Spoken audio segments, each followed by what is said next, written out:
நான் சொன்னேன், இப்ப தமிழ்நாட்டில் ஏன் ஹிந்தி பேச மாட்டேங்கிறோம் புரியுதா? நாங்க ஹிந்தி பேச மாட்டேங்கிறோம், அதனால எங்க தமிழ் வாழ்ந்தது. நீ ஹிந்தி பேசுன, அதனால உன் கொங்குனி அழிஞ்சிருச்சு. இதை போலத்தான் எல்லா மாநிலத்துல இருக்க மொழியும் அழியுது. அழிவதற்கான காரணம் அவன் தாய்மொழியில பேசாம விட்டதுடா அப்படின்னு சொன்னோம். காஷ்மீர்ல அரசியல் தலைவர்கிட்ட பேசிக்கிட்டு இருக்கும் பொழுது எங்களுக்கு புரியல, ஹிந்தி பேசுங்கன்னு பத்திரிகையாளர்கள் சொன்ன பொழுது அந்த அம்மா சொல்றாங்க, இதை நீங்க தமிழ்நாட்டுக்கு போய் முதலமைச்சர் ஸ்டாலின் அவர்களுடைய ஒரு பிரஸ் மீட்ல சொல்லிடுவீங்களா ஹிந்தி பேசுங்கன்னு, இங்க மட்டும் சொல்றீங்களா எங்ககிட்ட அப்படின்னு அந்த அம்மா சொல்வதற்கான காரணம் என்னடா? ஒரு மாநிலத்துல தன்னுடைய மொழிக்காக கல்லூரியில படிக்கிற மாணவர்களும் பள்ளிக்கூடத்தில் படிக்கிற மாணவர்களும் ரோட்டுக்கு வந்து போராடுறாங்களா? அவர்கள் தங்கள் உயிரை விடுகிறார்களா? மொழிக்காக சாகுறான ஒருத்தன், என்னடா அந்த மொழியில் அப்படி இருக்கு? நீ உலகமே திரும்பி பார்த்துச்சு தமிழ் மொழியை. அதற்கான காரணம் தமிழ் திராவிட முன்னேற்ற கழகத்துடைய மாணவர் அணி. இங்க போனாலும் திருக்குறளையும் திருவள்ளுவரையும் மோடியை பேச வேண்டிய கட்டாயத்துக்கு ஆளாக்குவது எது? நீங்கள் நானே ஹிந்தி பேசாதது. எப்படி இந்த தமிழர்களின் மனதை வெல்வது என்று தெரியாமல் அவர்கள் தடுமாறுவதற்கான காரணம் இந்த மொழியின் மேல் நாம் கொண்டிருந்த பற்று. நான் சொன்னேன், இப்ப தமிழ்நாட்டில் ஏன் ஹிந்தி பேச மாட்டேங்கிறோம் புரியுதா? நாங்க ஹிந்தி பேச மாட்டேங்கிறோம், அதனால எங்க தமிழ் வாழ்ந்தது. நீ ஹிந்தி பேசுன, அதனால உன் கொங்குனி அழிஞ்சிருச்சு. இதை போலத்தான் எல்லா மாநிலத்தில் இருக்க மொழியும் அழியுது. அழிவதற்கான காரணம் அவன் தாய்மொழியில பேசாம விட்டதுடா அப்படின்னு சொன்னோம்.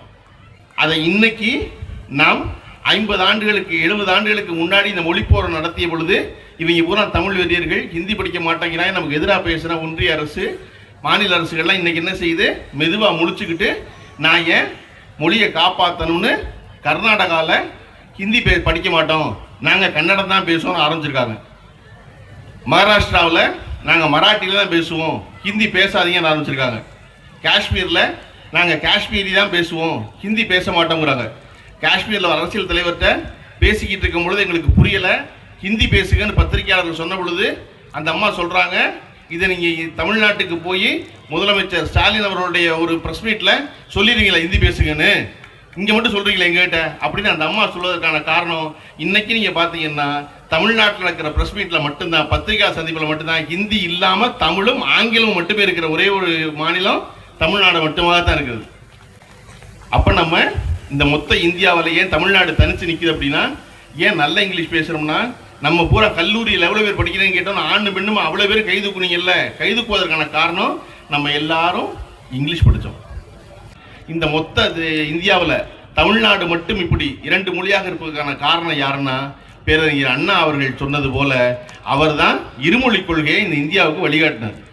இந்தியா மொத்தமும் மும்மொழி கொள்கை, 3 மொழி பேசணும். ஒன்று ரீஜனல் லாங்குவேஜ் மாநில மொழி, இன்னொன்று இங்கிலீஷு, 3வது ஹிந்தி அப்படின்னு கொண்டு வந்த பொழுது தமிழ்நாடு அதற்கு எதிராக போராடிய போராட்டம் இருக்கிறது இல்லையா, அந்த போராட்டம் தமிழ்நாட்டை மட்டுமல்லாது இந்தியாவை மட்டுமல்லாது உலகத்தையே திரும்பி பார்க்க வைத்தது.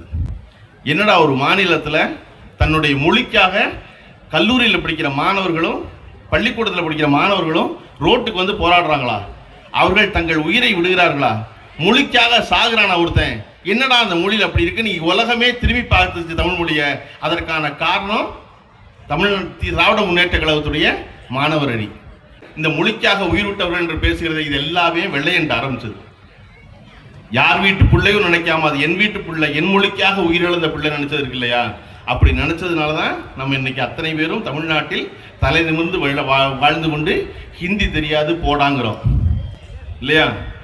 எங்க போனாலும் திருக்குறளையும் திருவள்ளுவரையும் மோடியை பேச வேண்டிய கட்டாயத்துக்கு ஆளாக்குவது எது?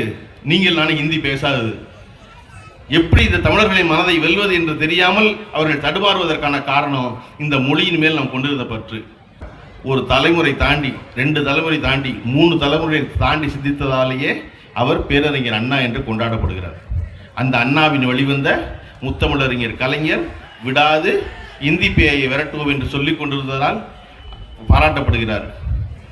அந்த கலைஞர் கருணாநிதியை விடவும் ஸ்டாலின் இஸ் மோர் டேஞ்சரஸ் தென் கலைஞர் கருணாநிதி என்று எதிரிகளால் புகழப்பட்டதாலேயே நம்முடைய தலைவர் தளபதி முதலமைச்சர் ஸ்டாலின் அவர்கள் கொண்டாடப்படுகிறார்.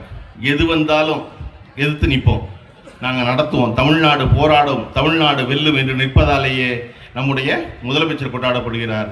நம்முடைய துணை முதலமைச்சர் சொன்ன ஒரு வார்த்தை, சனாதனத்தை ஒழிக்க வேண்டும் என்று சொன்ன வார்த்தை ஒரு மொத்த இந்தியாவிற்கும் ஒருவரை தலைவராக்கி இருக்கிறது என்றால் அவரை அலற வைப்பதற்கான அடுத்த தலைமுறை தயாராகிவிட்டது என்பதுதான் இங்கே எதிரிகள் இருக்கிற குழப்பம். நம்ம ஏன் இவ்வளவு அடம் பிடிக்கிறோம், ஏன் இவ்வளவு சண்டை போடுறோம், என்னடா அவ்வளோ முக்கியம் இந்த மொழி அப்படின்னா, தமிழ் மட்டுமல்ல, செம்மொழியாக இந்தியாவில் உலகத்தில் வெவ்வேறு மொழிகள் இருக்குங்க. கிரேக்கம் இருக்குது, லத்தீன் இருக்குது, சீனம் இருக்குது, சமஸ்கிருதத்தையும் சேர்த்துருக்காங்க செம்மொழியில். ஆனால் அந்த மொழிகளுக்கெல்லாம் இல்லாத ஒரு சிறப்பு தமிழ் மொழிக்கு என்ன இருக்கிறது அப்படின்னா, 2000 வருஷத்துக்கு முன்னாடி பேசப்பட்ட தமிழ் இன்றைக்கு இருப்பவர்களுக்கு புரிவதற்கு புரிகின்ற ஒரே ஒரு மொழி தமிழ் மட்டும்தான். இத்தனை 2000 ஆண்டு கழித்து புரிகிறது என்று சொல்லும்போது அந்த மொழியை காப்பாற்ற வேண்டும் என்று தான் நம்ம ஒரு பெரும் போராட்டம் போராடி இருக்கோம். அதன் விளைவு தான் இன்னைக்கு தமிழகம் முழுக்க ஒரு கட்சி நடத்துகின்ற இத்தனை பெரிய கூட்டம் ஒரே நேரத்தில். அப்போ இந்த மொழியைப் போலவே நம்முடைய மாநில நலன்களும் காக்கப்பட வேண்டுமெனில் வருகின்ற தேர்தலில் ராதாபுரம் மட்டுமல்லாது தமிழ்நாட்டில் 200க்கும் மேற்பட்ட தொகுதிகளை வென்று மொழிக்காக மட்டுமல்லாது ஒரு மாநிலத்தினுடைய உரிமைகளுக்காகவும் ஒரு கட்சி தொடர்ச்சியாக போராடி கொண்டிருப்பது என்பது, அதுவும் ஆளுங்கட்சியாக இருக்கிற கட்சி போராடுவது என்பது வரலாற்றில் முக்கியமான நிகழ்வு. வரலாறு மீண்டும் படைப்பதற்கு நாம் நம்முடைய திராவிட தலைவர் ஸ்டாலினுடைய கரத்தை வலுப்படுத்தி வெல்வோம் 200 படைப்போம் வரலாறு என்று சொல்லி அதன் நிகழ்ச்சியின் தொடக்கமாக ராதாபுரம் இருக்கட்டும் என்று வாழ்த்தி விடைபெறுகிறேன். நன்றி, வணக்கம்.